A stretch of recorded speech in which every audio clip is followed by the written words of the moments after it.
welcome to the 80sist, the podcast that uses your votes to determine the most totally legendary 80s thing. Since fax machines took over the business world in the 1980s. Well, in Cleveland, Ohio, it's me, Keith Marsteller. And joining me from Seattle, Washington, you know him. It's the creator of the 80sist, my longtime friend and my co-host. And he is quite an excellent facsimile of a podcast host. His scripts send at a blistering 40 seconds per page. Nice job. Ladies and gentlemen, it's Joe Walk. Hey, Joe. Nope, I'm not doing this. What do you mean, man? I am pulling the plug on this episode, man. Pulling the plug? Goddamn right. Look, man, They Might Be Giants are possibly my favorite band of all time. I have a deep, abiding love for them and their music, and I'm not going to sit back and watch them get trampled by the woman who made conical bras relevant. Well, look, man. This is nothing more than the luck of the draw. The Johns came in 62nd, which means they drew the number 3 seed. I mean, it's just math, dude. I won't do it. Okay, look, man. I don't want to see you in this state. I don't want to continue. Oh! What the hell is that? What am I looking at? Keith, I am you. The you of the future. The future? That's right. And I've come to tell Joe that he cannot give up. I can't? Why? Because, Joe, They Might Be Giants will actually win this contest. What? The hell you say? There's a massive upswell of support from people who actually take the time to listen to their albums from the 80s and fall in love with them. Just like you did. Really? No, idiot. They're about to get stomped like a narc at a biker rally.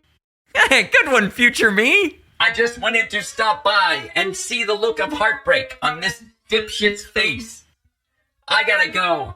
I have a laser haircut scheduled in 20 minutes.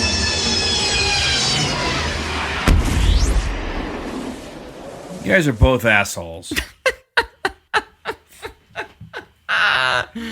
Oh, Christ. That's a tough cold read right there. I loved it. I loved it, Joe. I loved it. Oh, shit. Well, yeah, it could be a brutal one today, folks. It could. It will be. But before we get to that, welcome back to the 80s, Joe. Welcome back. I mentioned fax machines earlier. Did you ever have one? I did not have a fax machine. However, I do remember the first job I had where faxes were part of it. Mr. Fun's Costumes in Kent. Oh, hell where yeah. I worked. And I remember my buddy Mike, who worked there as well, he moved to Texas for a summer. He spent a couple summers there. And I remember distinctly getting a fax at the store from Mike in Texas. Oh, awesome. Yeah. And it was the old style fax paper that's like that plasticky... That would curl up immediately after dropping off the thing and like roll under a cabinet, never to be seen again. That's it. That's his stuff. Awesome.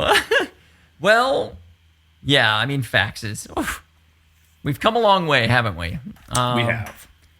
Well, I can't remember if I welcomed you back to the 80s, so welcome back to the 80s, everybody. You did, but let's go ahead and say welcome back again. Again. All right, I really mean it. So today is our 22nd show of season 3, and happy Friday to everybody. Happy Friday. And we will begin today. We start the work in our third region. We're going to begin the first round in the Madonna region with the 1 versus the 16 matchup, and it's a doozy, Joe, in the Tale of the Tape. Fight! 2 songs enter. 1 song leaves. It's the Tale of the Tape. He's out! So our number 1 seed is Like a Virgin. The artist is Madonna. It's from her second studio album, Like a Virgin. Yeah. It was released as the lead single on October 31st, 1984. It was number one for 6 weeks. It was her first number one on the all-genre Billboard Hot 100 list. In July, Like a Virgin became the first album by a female artist to be certified for sales of 5 million units in the U.S. Wow. It's certified 10 times platinum by RIA. In 1939, in 39 years, this time travel thing has me all fucked up from the intro. Yeah. In 39 years, Like a Virgin has sold some 25 million copies worldwide. Yeah, no sales data available for the last couple years, so because now we're up to 41 years of this song, but that's a lot. 25 million copies. It's a lot. Also, in 2023, Like a Virgin was selected by the Library of Congress for preservation. It's the second song I found with that indicator, which is weird. Nice. Yeah. On September 14th, 1984, Madonna opened the inaugural MTV Video Music Awards ceremony with Like a Virgin. The moment became instantly iconic and is considered a defining moment in pop culture, as well as one of the best performances in the show's history. Yeah. This song, and therefore this album, established Madonna as a major pop icon and remains one of the most significant albums in pop music history, demonstrating her ability to create provocative, commercially successful music that pushed cultural boundaries. All right. Now, that sounds important and all, but, Joe, and listen, don't make your judgment just yet, because I've got 16 seed. Don't Let's Start by They Might Be Giants. Now, this is from the album They Might Be Giants, which is their 1986 debut album. Now, this song wasn't released, however, until 1987, but it is the first single from the album. Now, neither the album nor its singles saw any success on any Billboard charts. However, Joe, I will say this. Yes. Don't Let's Start was included on MTV's 1999 list of the 100 greatest music videos ever made at number 89, which I'll be honest, I was fucking astonished that is the case. But I mean, that's kind of a big deal. It's kind of, it's a cool video. Yeah. I had never seen it, and we'll get to it later. Yeah. But I was really surprised that this made the top 100 videos of all time. Just because not a huge name, right? But let's play these songs though, and get on with this. And I have not predetermined how much of these we're going to listen to, so we'll just play it by ear here. And here's Like a Virgin.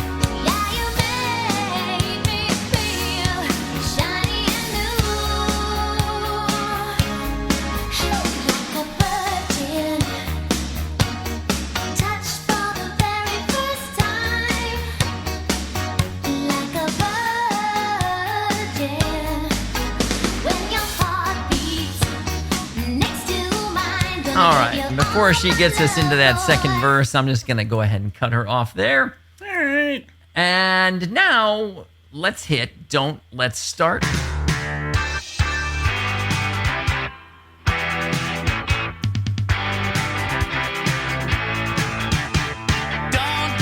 let's start. This is the worst part. Could believe for all the world that you are my precious little girl. But don't let's start. I've got a weak heart and I don't get around how you get around.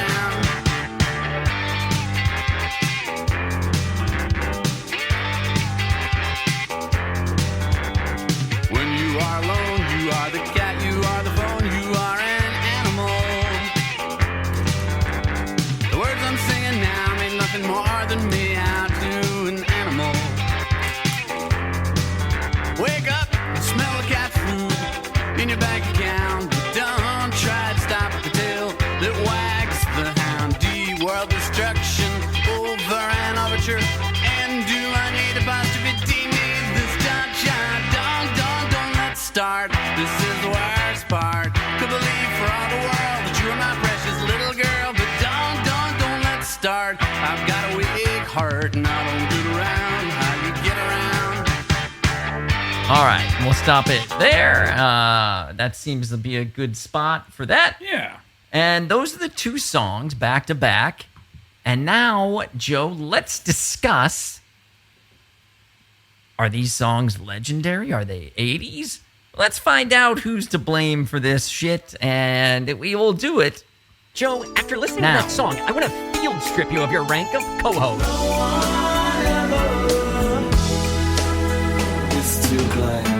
Keith, did someone dare you to choose that song? All right. All right. So our number one seed here, Madonna, is the number 3 seed overall out of 64. I had her at number 3. Keith, you had her at number 2. So very much joint responsibility. That's right. Now, Joe, I'm going to interject one personal statement here. Yep. I did some further research to line up her top 40 hits for this show. Uh-huh. And I think my first time around, I missed the movie songs that you'll hear because I had her tied with Prince. Oh. But as it turns out, Joe, Madonna had 19 top 40 hits in the 1980s, absolutely dominating. So she should actually have been my number one seed, given my methodology, even though I love Prince Blasphemy. way harder. But it, hopefully it'll work out for her being a 3 seed. What can you do? I had her at 2, so I had her above Michael. Uh-huh. But I should have also put her above Prince, it turns out. Anyway, Joe, I'll let you, this dominant, the numbers that you're about to say are fucking staggering. So she had a streak of 17 songs in the top 5, which is pretty fucking ridiculous. top fucking 5, dude. After the first 2 that you talk about, everything else is in the top 5. Yeah. Anyway. All right, Let's so get it she started. broke with 1983 with Holiday, which reached number 16. Yes. I think were you aware of this one when this one was out? Like I absolutely was, of course. That was off her self-titled album, Madonna. Also off that album was the number 10 reaching Borderline, which hit in 1984. Yes, which these old ones don't have. I just have to kind of guess where it is in the song here. So, But you know this song. And from the same album, but reaching number 4 this time, Lucky Star hit in 1984.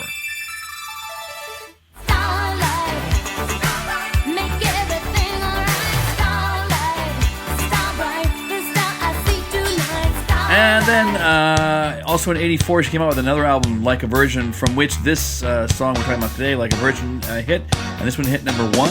Yep. Also on that album was one that reached number 2, and that's Material Girl. Which would end up being her moniker for most of the decade, at least given to her by journalists.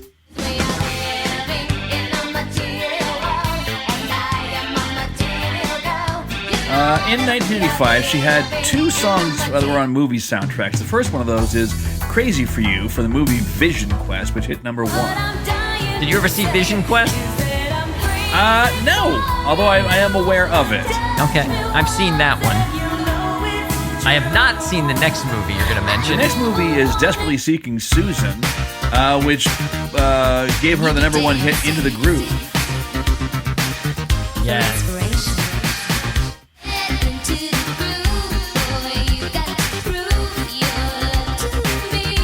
Now, she was not finished in 1985 with songs from Like a Virgin because her song Angel hit number 5.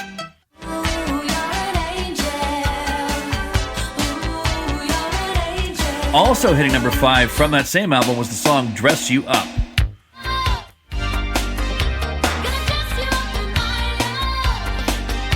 All over your body. In 1986, she released the album True Blue, which started off with the number one hit, Live to Tell. Oh, man. Joe, I was accidentally sent True Blue by the Columbia Records and Tapes club. I just wanted to point out I had this album. And what is this? If I Live to Tell, here it is. Live to Tell. If I live to tell the secret, I knew That first single was eclipsed by the second single, also reaching number one, Papa Don't Preach. That's right. With an iconic video featuring her dad as Danny Aiello, I think. Danny Aiello, that's it. Yeah. I'm in trouble deep. He really is. The title song off of True Blue also charted. It hit number 3. This was a bouncy little exciting little tune there. Indeed. Where is it? Here it is.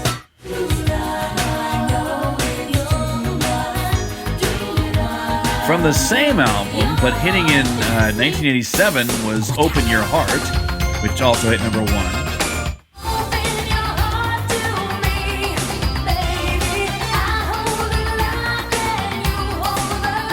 And then one more song charted from True Blue, and that was 1987's La Isla Bonita, which hit number 4.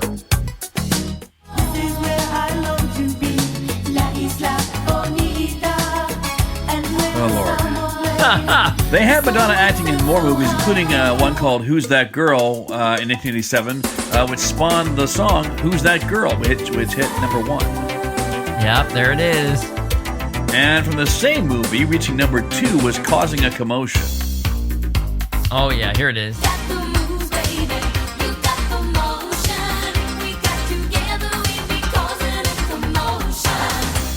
In 1989, Madonna came back with the album Like a Prayer, and the title song from that album reached number 1.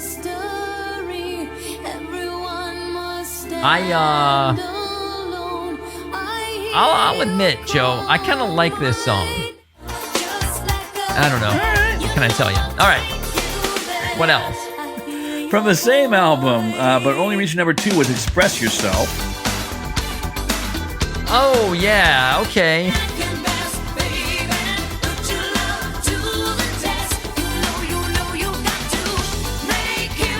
Right, I remember this one. And then also hitting number 2, her last top 40 song from the 80s was Cherish off of Like a Prayer. There you go. A lot of cherishing happening. And so that would be her last hit of the 80s, right? But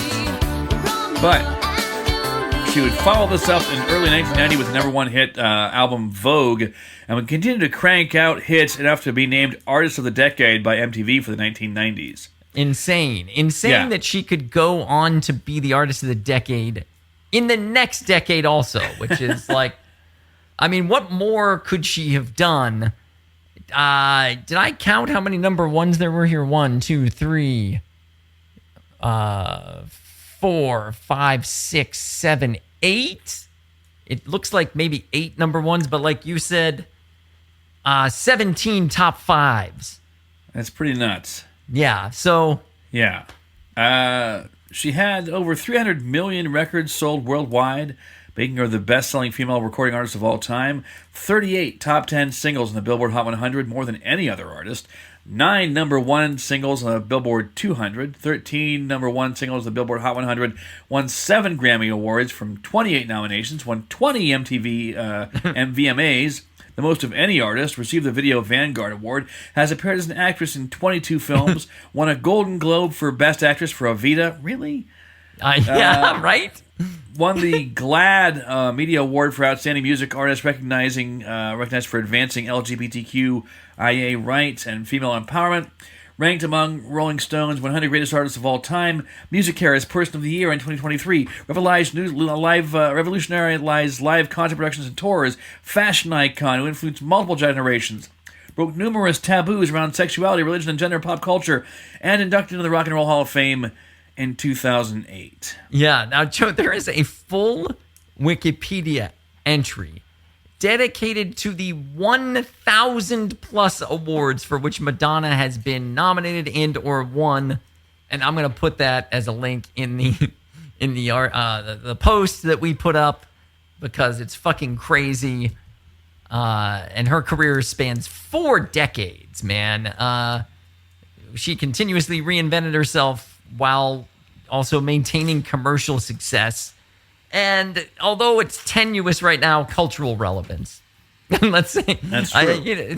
Rapidly fading cultural relevance, but it's still there. Yeah.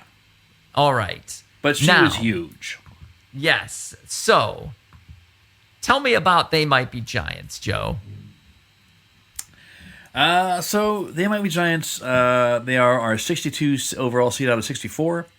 I had them ranked at 53. Keith did not rank them, so they were 100% my responsibility. 0 top 40 hits in the 80s. While They Might Be Giants built a strong cult following and college radio presence in the 80s, they did not achieve any mainstream top 40 hits during that decade and only charted one song, this one, on alternative rock charts. The duo has been nominated for 4 Grammy Awards, winning 2. One for a TV theme and one for children's music. In total, the group has sold over 4 million records. They've released 23 studio albums. That is an insane number of albums. Yeah. Oh, it is. That's not to mention live albums and compilations and EPs. Their song "The Boss of Me" served as the theme song for the hit Fox TV series Malcolm in the Middle. Yeah, this one. They would eventually have 2 top 20 modern rock chart singles. They are not in the Rock Hall. They are not. And Joe, I meant to talk to you ahead of time, and I didn't, so we can do this on the fly, because they didn't have hits, but I thought you might want to give me some songs to play some clips from. Songs people might know? Yeah, or, you know. Okay, all right. Well, their first album, in addition to Don't Let's Start, had 2 other singles. Put Your Hand Inside the Puppet Head.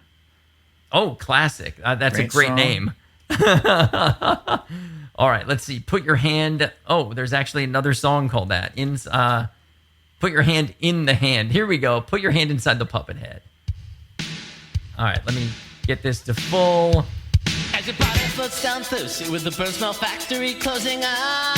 Guess it's sad to say you will romanticize all the things you've known before. It was not so. All right, give me what's another that?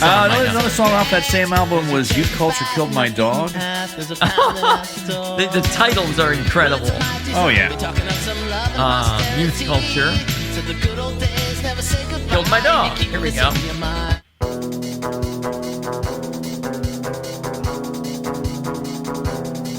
Then from their album Lincoln, which was their second album, they had a couple of really good singles. You could listen to oh Jesus God, sorry. Is Birdhouse in Your Soul? Purple Toupee is a great song from that album. Is Birdhouse from that album? No, it's not. That's not. It's not. Okay, so Purple Toupee. Trying to stick to 80s stuff for the moment. So oh, I those see. are 2 albums in the 80s. Is that a 90s song? The Birdhouse song? Oh, okay. So Purple Toupee is a single from that album, and they also released They'll Need a Crane. I remember the year I went to camp. Heard about some They'll Need a Crane. Sounds like this. So, I mean, just from this sampling, you can hear they've got an eclectic, a different sound. Like, But happiness can definitely. very now, These 2 wavy. albums had some response, but they really their biggest album was their third album, Flood, which was released in 1990, so just outside of the 80s. That one, their biggest hit off of that's Birdhouse in Your Soul, which is probably the most recognizable They Might Be Giants song. This is the one I knew when we started talking about They Might Be Giants. Like, this particular. Here we go. I'm the only bee in your bonnet. Make a little birdhouse in your soul. Yeah. There was an episode of Tiny Toon Adventures that featured 3 songs off of this album turned into cartoons. And so a lot of, I mean, it was in college when I saw it, but I know a lot of people who were kids when that episode came out recognized these songs from that too. I think Istanbul, Not Constantinople, was one of the songs they did for that. Oh, okay. I've got that one here. Wait. Been a long time. Now it's Istanbul, now Constantinople. Been a long time gone. Constantinople, now it's church delight on a moonlit night. As was Particle Man. Constantinople lives in Istanbul, now Constantinople. Particle Man I have right here. Particle Man, doing the things a particle can. What's he like? It's not important. Particle Man, is he a dot? Yeah. Or is he a speck? So, and, you know, these last 3 songs, again, were from Flood, which was in 1990, so outside of 80s for us. Yeah, but still, that album, Flood, was their biggest seller. Right. This is the one I've had a friend who had this, and so I've heard. I may not remember all of these songs, but I know it has played through my ears at one point, all the way through. Yeah, through a hearing aid, the track 11. But anyway, and there are 19 tracks on Flood. Like, these guys don't fuck around. They're not like, here's 8 songs. Right. So anyway, no, I mean their first 3 albums, especially, the songs were short and plentiful. And so, you know, being realistic about what we're doing here today, unlikely that these folks move on. But I wanted to give you, our listeners a sampling, and you're the guy to curate that sampling, you know, and maybe, you know, because we have listeners of many different musical tastes, maybe you could introduce somebody to this band and get them kind of into them. You never know. Maybe. They're touring right now. Are you going to be seeing them on this tour? I did. I saw them on Friday. Oh shit! Really? Yeah. Like 4 days ago or something. Yeah, whatever. Yes, exactly. Oh wow, that's awesome. Because I just saw they were going to be in Cleveland, and a friend of mine marked themselves as going to the concert, and I was like, oh, I bet they're going to Seattle too. But they already did. How was the show? They did, yeah. Oh, it was great, man. They are a great band to see live. They're live. I've seen them a whole bunch, and their live shows are fucking fantastic. Excellent. Well, I'm glad you enjoyed it. But I guess let's at least pretend to stick to the rest of the format of the show, and let's find out if you like these songs. All right, here we go. That's the way it has to be, 'cause that's the way I like it. Keith, I love this song. Oh, that's awesome, man. And we'll start off, Joe, with number 1 Seed Like a Virgin. What say ye, Joseph? I don't like it. There are Madonna songs that I like, some quite a bit. Yeah. Some of her early songs, especially there's this one, there's that Betty Boop voice that just turns me off. I don't like it. How about you? Yeah, this song has a spot in the 80s because it was so big for me, but I generally would never seek it out, and I think I'm with you. It's one of my lower ranked Madonna songs for sure. Yeah. So Yeah. I wouldn't say I hate it. Okay, But I don't hate it. Parts of it annoy me, which we'll get to in the arguments when we talk about it. Yeah. All right. What is your impression of Don't Let's Start? So, yeah, I wasn't super knowledgeable about They Might Be Giants before we started this podcast. Mm-hmm.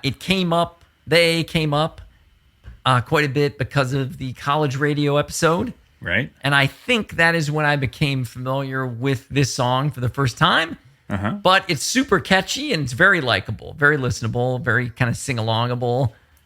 It is unusual, but that doesn't mean anything bad as far as I'm concerned. I mean, you see the shit I listen to. So, yeah, I think I know where we're going to go with this. But how do you feel about Don't Let's Start? That is one of my favorite songs of all time. I love this song passionately. Awesome. And there is, I think did we discuss your favorite They Might Be Giants song at some point recently?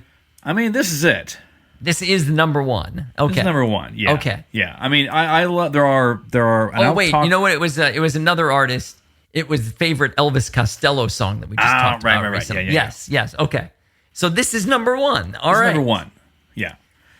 All right. Well, Joe, it has to be done, and so we will enter the courtroom and make arguments. All right, fight on. And we'll start with the one seed, Like a Virgin, Joe. Okay. So my first comment is like a Virgin didn't just happen to happen during the 80s. It is one of these things, like a Duran Duran song. It defined, this is what started defining the 80s, you know, Right. like her fashion and this is where she just started that onslaught of top 5 hits, right? Mm-hmm. This set the stage for what was coming in the mid to late 80s.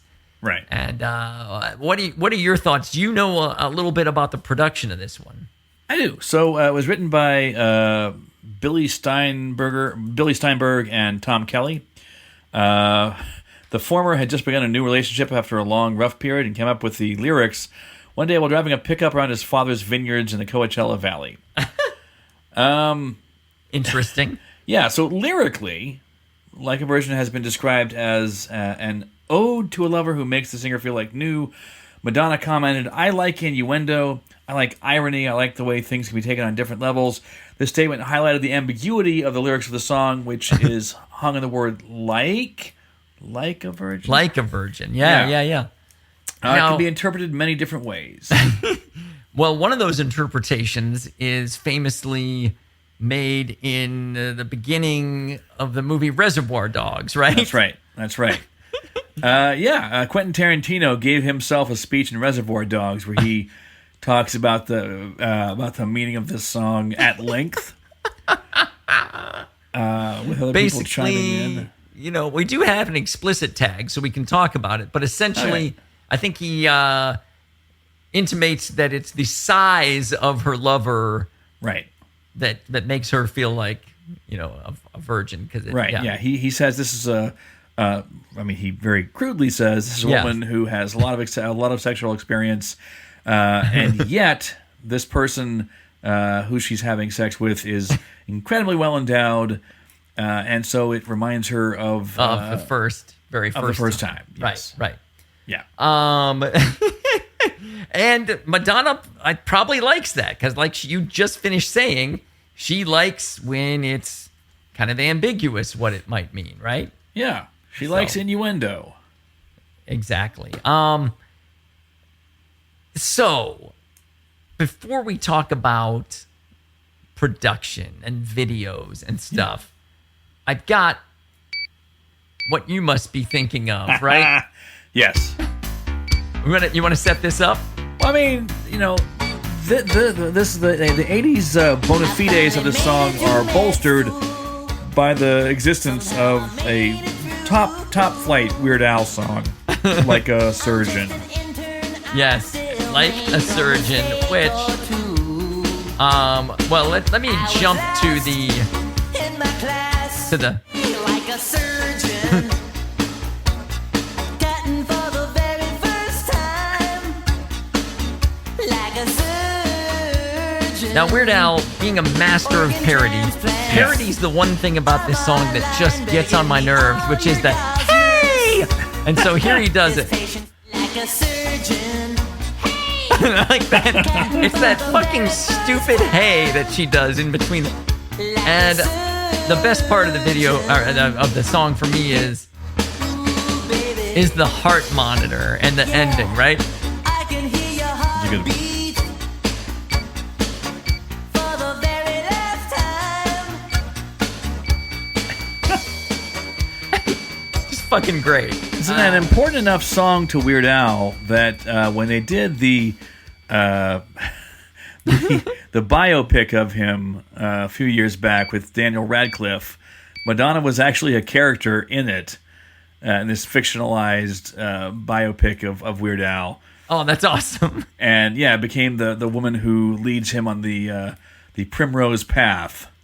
into drug addiction and sexual adventure. That's awesome. I have not seen that yet, which surprises me. I should have by now, but so anyway, I knew you would want to touch on that. Of course. So we had to hit that. Now, the song, you know me, I love to talk about the production, and it's got the checklist, the 80s blueprint. It's got crisp, like that gated drum thing that Phil Collins invented for In the Air Tonight. It has that. It's got sparkling kind of synthesizer layering all through it, and what sounds also like kind of a drum machine driving the whole thing. It may have real drums also, right? But it definitely has like a little electronic percussion going there as well. And then the look of this whole thing is like, hey, MTV, look at me. This is the entire aesthetic for MTV at that point, right? Yeah. So this video, I mean, there's no story to it. This is just Madonna in Venice, and there's lions. There's fucking lions everywhere. Yeah. And she's like trying to look hot on gondolas, right? But then like kind of weirdly bending down under bridges so she doesn't get her head taken off. Right. And like, I don't know if she was trying to be sexy with the bending and stuff, but it looks weird and kind of uncoordinated now to me. You know? I mean, she wears a number of different outfits, many of which were that iconic Madonna look that you think of. Yeah. When you close your eyes and picture Madonna. I mean, if that's the sort of thing you do. With all of those various layers of necklaces and like lacy things, and you know, and like the white dress in this video is quote unquote, you know, this is iconic Madonna right here, you know. Yep. Interesting moments in the video. There's a guy wearing a half lion face, like kind of a Phantom of the Opera type mask, except it's a lion mask. Right. Like you do. There's a lion that pants in sync with the synthesizer. You know, they rewind, play, the panting to go with dude. You know, like it's fucking ridiculous. It might be worth watching. I think a lot of people have seen this one. Probably. I had seen this one as a kid. Had you seen this one like back then? I know I did, although it hadn't stuck in my head. Because I was like, gondolas? Yeah, I had like a vague recollection that this was really sexy and steamy. And then I watched it, and it really isn't. It's not. It's like that standard has changed in 40 years. Right. Or I have changed also, of course. I mean, don't get me wrong. I like fucking gondolas as much as the next guy. I thought I remembered more bed writhing and less gondola, but Turns I'm sadly out mistaken. There's a lot of... She does like the Running Man on a gondola at one point, you know? Like, it's not a great video, I'm going to say, Joe. I agree wholeheartedly. Not a great video. And yet... Definitely not going to be in the top 100 of all time. Ha-ha! Yes, that's right. So, yeah, you know, I'm going to go back into this like a virgin just for a second, just because I wanted to needle drop her doing that stupid hey. I hated that so much. That should be the thing I isolate so that I could do like a roar from Miami Sound Machine into the hey, like hey. Anyway, so you know, at the end she's doing the whole, and then there's a lot of, and this used to be, at the time, all this oh-ohing, oh baby, oh yeah. Like this was supposed to be kind of sexy, and it worked when I was 13. But now I watch it and listen to it, and it just seems ridiculous. Yeah. But It was what it was. It was massively popular back then. It was huge. There's no arguing the 80s-ness of it, and so I won't. But Okay. what? So, I mean, the song is its own argument. I mean, it's fucking iconic. It's ginormous. Do you want to say anything else about it? No. Okay. Yeah. Well, let's move on then to Don't Let's Start, our 16 seed. Okay. And before this song disappears from our contest, well, I have one thing to say about it. Yeah. And that is, like, it has this lo-fi aesthetic that, to me, is almost deliberately anti-80s. You know, it's like, it's cooler than Sly Fox and the Jets and, like, that kind of shit. It's trying its best to not sound 80s to me, you know? Like, it almost, it's new, right? It's got a new, unique sound. And so it doesn't strike me as super 80s at all. I'd like it. And that was like kind of my one note. It felt more timeless, like it could be alt indie rock from now. And so that's what I wanted to say. But I would like for you to have the floor for They Might Be Giants to say whatever you want to say while they're still in this thing. So John Linnell and John Flansburgh knew each other as high school kids in Massachusetts, moved to Brooklyn, New York, and formed this art band, Don't Let's Start. Or They Might Be Giants. Don't Let's Start was their first big hit. But they had played, before this song was released, they had played all over New York in various kind of artsy clubs. And it was the two of them making the whole thing. So it was drum machine and then synthesizers and guitar and Jesus God, why am I accordion? John Linnell plays the accordion, especially on some of the early albums. They were they were big like art rock kids. Yes. And that seems clear. Yeah. And so they did sound like nothing else. For this song, John Linnell has repeatedly insisted that some of the song's lyrical twists, though pondered extensively by fans, were constructed to complement the melody and were not necessarily meaningful. Okay. In 2003, he spoke on Fresh Air, and he said, "I write songs starting with the music and the melody. Then I have this job of trying to fill in the words to a melody that's already written. I end up having to cram words in because the syllables fit. That, I think, accounts for a lot of the lyrics in this one. They're not exactly on point all the time." Very reminiscent of Michael Stipe in End of the World as We Know It. Like, just flip some channels, grab some phrases. I had a fucking like paper scraps with phrases on them, and I just threw them in there. You know, like, right?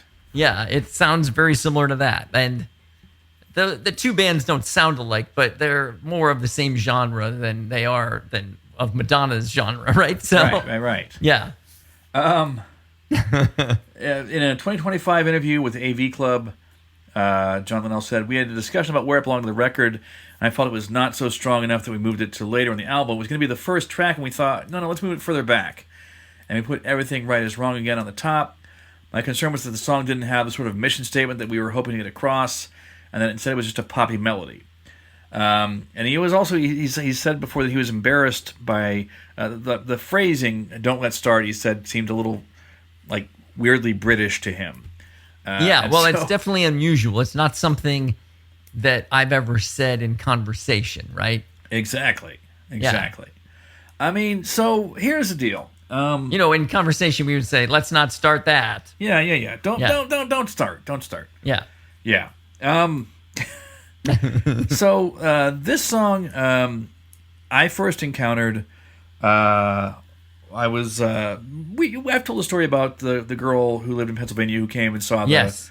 You took her to Aerosmith. She did not like it. Did not like it. Before that, while she was still talking to you. Right. I went and visited her over New Year's because I was friends with her. My parents were friends with her older sister and her husband. So I caught a ride with them to Pennsylvania, and while I was there, we hung out and we watched 120 minutes. This song came on, and it just something clicked with me, and I just kind of fell in love with them right there and then.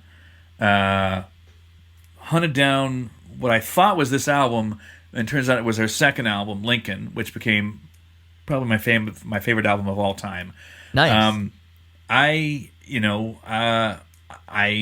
stopped listening to these guys after their fourth album, Apollo 18, because on their fifth album, John Henry, they got a band. They got a backing band. And I was like, fuck you, that's not They Might Be Giants. Because They Might Be Giants is John and John, and I don't need these other guys. Fuck them. And so I was not a fan for a while. 2001, they had an album called Mink Car, which I picked up, and it just I forgave them, and I've been a fan steadily ever since. These guys really, their music means a lot to me. I love the playfulness of their lyrics. I love the variety of sounds that they achieve. I think they're smart and fun, and here's the thing, man. Here's where they are legends. Okay, because one of the things I wanted to accomplish was to ask for the listeners who are, not here. Yeah. What was your thought process that put these guys in your legends bracket instead of Loverboy or 38 Special, right? Someone like that. Very simply, go. For me, legends aren't just in the 80s. Legends live beyond the 80s in some way. Either like Stevie Wonder, they were huge before the 80s, but continued to have hits in the 80s, or like Madonna, who we just talked about. Artist of the decade of the 90s. Yeah. And people who started in the 80s and then are still became huge later. In the case of They Might Be Giants, they're still putting out albums frequently. They are still touring and selling out. They had just had 3 sold out shows here in Seattle. They're touring all over the place. They're still going pretty strong.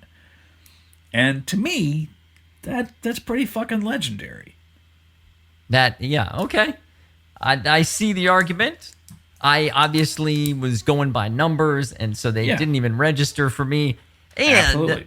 And even without the numbers, honest assessment, like I did not become aware of these guys till the 90s. That's just how it was. Now, there are some other artists that I didn't become aware of till the 90s that definitely are 80s legends, but in this case, the 0 hits plus me not knowing about them didn't even occur to me, Got it. I know them as your favorite band. I respect that. It's all good by me, but we did have to kind of at least give the listeners some answer as to why these folks are here. Look, I absolutely understand why people are puzzled by their presence here. And once again, I don't care. Yeah, I was saying to one of our listeners, John, earlier, and not John from They Might Be Giants. There are 2 of them, right? But a different John, a third John. Right. That, like, if he and I, John went to college with me, if he and I were doing this podcast, well, we would have had a bunch more bands that lined up, probably, because he listened to a lot of the So it's kind of fun that you and I have a big piece of the 80s in common, but then we also have these, I went this way here and you went that way there, and we had 44 bands in common of the 64, and then of the 20 left, I picked 10 of my remaining 20 and you picked 10 of your remaining 20, and this was one of those 10, right? And Elvis Costello was one of those 10 that came out. And for me, like Miami Sound Machine, I don't have the list in front of me, but I'm trying to think of ones that whenever you hear Joe didn't rank them or Keith didn't rank them, Yeah. It's the one where we had to pare our last 20 down into 10, and Right. this is one of those ones for Joe. So Yeah. So the video, before we close the book on They Might Be Giants, possibly forever. Oh, You never almost know. certainly. I mean, Oh, listen, no. Tears for Fears is in a dead heat with Michael Jackson right now, and nobody expected that. Okay, it is but- tied right now. Anybody who's listening that hasn't voted on that, go break that tie. To be But clear, anyway. this is not that, and They Might Be Giants are going to get run over handily, but that's okay. Let's talk about the video. Yeah, because All it's right. one of the best 100 videos ever made. Yeah. So walk us through it, Joe. The video is completely unusual. It's very different from a lot of videos. It's the Johns doing some just weird dance moves, and it's shot really interestingly. They do some. with- I think they might do some stop action in there, right? Yeah. Yeah. Yeah, it was directed by a guy named Adam Bernstein, and basically, for a big part of it, they just took a video camera and went out to Queens, Flushing Meadows Park, where if you've seen Men in Black, the big finale of Men in Black takes place at the Flushing Meadows Park. Is this the park that's? I think I may have been there. Is this the one that's near the tennis Yes. stuff? Yep. I think I was just there last year. I went to the You went the to the US Open. with Beth. Yeah. Yeah, great time going to the U.S. Open there. It's got this big giant globe in the middle of the. Yes, yeah. that's right. So basically, they went there, and there's this one kind of plaza that they kind of zipped around in for this, doing just weird dance moves. They're wearing at some points they're wearing these very tall, weird hats. Yes. Which John Flansburgh said consist of a large piece of semi-rigid cardstock cut in a little arc, covered with a light bolt of red velvet fabric from a fabric store. That's awesome. Yeah. Help me out with, there's, in several places in the video, there are 3 like oversized cardboard cutout of a human head. Yes. Who is that? Do That you know? is William Allen White. Would I know who that is? Is that a was- famous person? I don't know who that is. He was a scholar. He was he okay. was an academic. And just somebody they liked, or Someone wanted- like they came across him in college or something like that, and they're like, let's use his face. Awesome. Yeah, it's just random, man. It's awesome. Because I was looking at him like, I don't know, is that supposed to be like Lyndon Johnson? Like, who is that? Why is that? You know? No, but he was used in some of their early marketing and stuff like that. They just like the cut of his jib. Yeah. Yeah, fair enough. That's awesome. So I think it's the eclectic, look, and the weird, the editing is unpredictable, and the moves are unpredictable, and like there's these random heads and these weird hats and like a little stop action, and a still shot of an accordion, like you said, an accordion like sitting on the ground, which they would eventually play, I'm sure. But yeah, it's I would really say interesting. if you're gonna watch one of these 2 videos, you've probably seen Like a Virgin. Watch Don't Let's Start. Yeah, if you want to watch Like a Virgin again, just to see if you agree with me that now it's kind of like a joke, like it's not sexy at all, really, do that. But definitely give this a couple minutes, for sure, just to see. I mean, after all, right? It's one of the top 100 videos ever made. That's true. So. See what you're missing. All right, Joe, well, do you have anything else you want to say about They Might Be Giants before we render a verdict? Nope, I'm good. All right, well, let's get right to it. Number 1 seed, Like a Virgin, is odd. And so I go first when they are odd. And Joe, it's really close, but I'm going to stick with Madge here. I'm going to go Madonna on this one. Maybe if it were a different day, my vote would be a little different. But No, it wouldn't. today I'm going Madonna. What about you, buddy? Keith, you know what? I'm voting They Might Be Giants. I don't give a shit. Oh, wow. He does not want them to be shut out. Here's the thing. Yeah. These guys, even though it was late in the 80s, Yeah. these guys are a huge part of my 80s. huge and continue to be. And so I'm voting for the Might Be Giants. Fuck yeah, dude. Proud of you. All right. I thought maybe you were going to have to bend the knee to the Material fuck Girl. that. Also, fuck this Betty Boop sounding vocal that Madonna gives in here. And I didn't even include Santa Baby on the list. You know, oof. But yes. Fucking piece of shit that song is. Anyway, yeah. if you want to vote for Madonna, you can hop on our Substack, which is by looking for the 80zest.substack.com. That's where we are. You can also find us on Blue Sky. Oh, yeah, you can. We're on there. By searching for the 80zest podcast. That's true. 80s-EST. Yes. And also search for that exact same thing, the 80s-est, on Apple or Google Podcasts, or especially preferred, although we don't get paid by them, Spotify. That's right. Yeah. All our playlists out there. Follow them, like them, share them, etc., etc. So that is going to be all the time we have for today, but please join us next time on the 80sist when we're going to visit the Madonna region's 8 versus 9 matchup, and that's going to be 8-seed Uptown Girl by Billy Joel against the 9-seed Land of Confusion by Genesis. I think that could be a really close one, Joe. I think so, too. Will Christy Brinkley kick the shit out of Genesis's puppets, or were they marionettes, or whatever they were? They're puppets. Find out next time on the 80sist. Well, until then, on behalf of Joe Wack, this is Keith Marsteller saying, Keith, keep sorry, your feet on the listen, ground. Before we go, earlier you had mentioned that Madonna has starred in over 20 feature films. Why can I only think of her turn as Breathless Mahoney in Dick Tracy?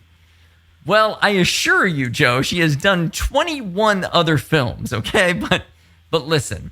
Yeah. Her movie career has not always gone the way her music career went, right? Uh-huh. Yes, we said she won a Golden Globe for Evita, so don't think about that one. But did you also know that she has been nominated for 16 Golden Raspberry Awards, the Razzies, for bad acting? Ooh.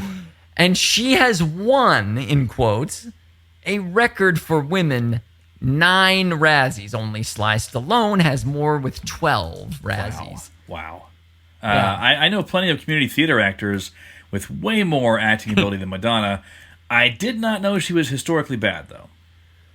Well, Joe, let's make things interesting here. Yeah, We're going to play a little game. I like when we play games on the show. I'm going to give you 3 strikes to guess just two of the movies for which she was nominated for a Golden Raspberry for either Worst Actress or Worst Supporting Actress. Now, before I tell you this, I will say, if you win, you are going to get to read the show open on Monday. You can. Oh, boy.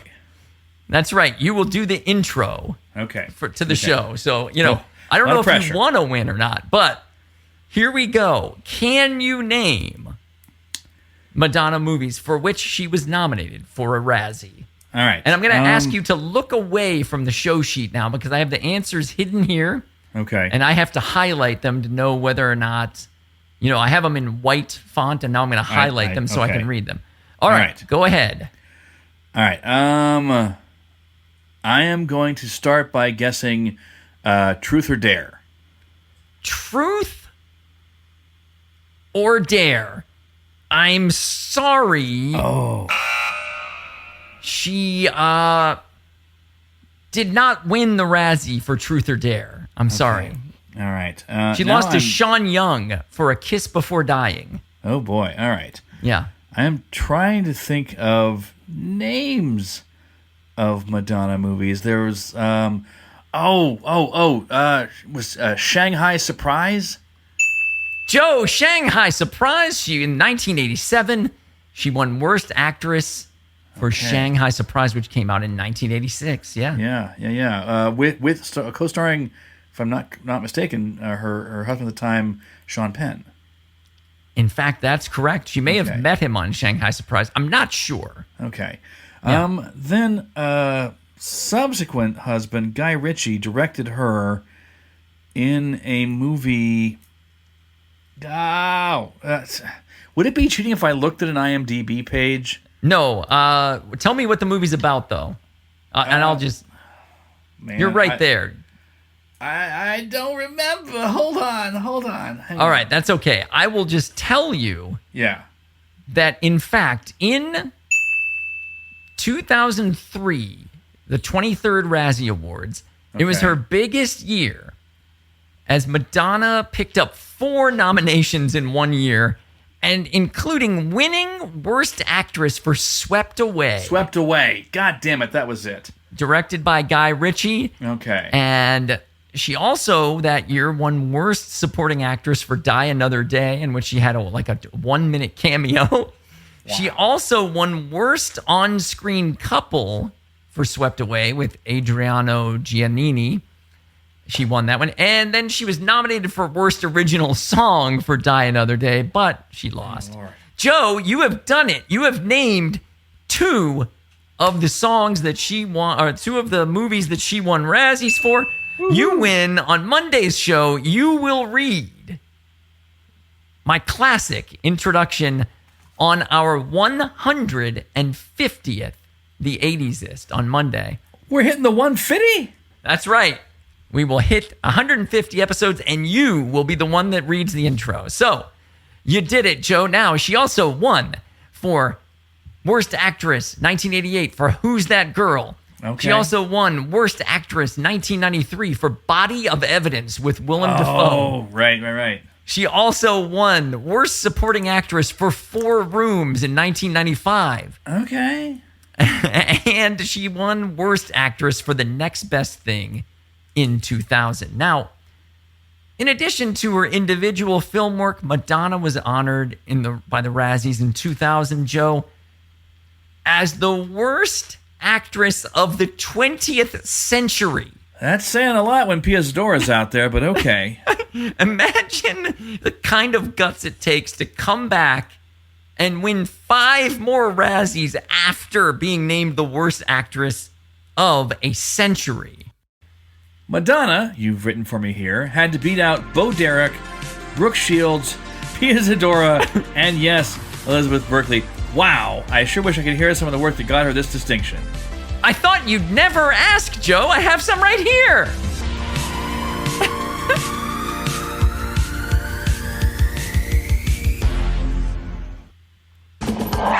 Neat, you got a tiger. No, it's a Patagonian Felis conqueror. There are only 4 of them left in the whole world. What's his name? Hi, baby. Lady, I don't know his name. I'm just delivering him. How about Murray? How about Murray what? How about Murray the tiger? There's only 4 left. It's not like there's another Murray. Am I right? See? Park in the slants, nobody scratch us. Okay, that's it. It's fine. Nobody's hurt. Nobody's hurt.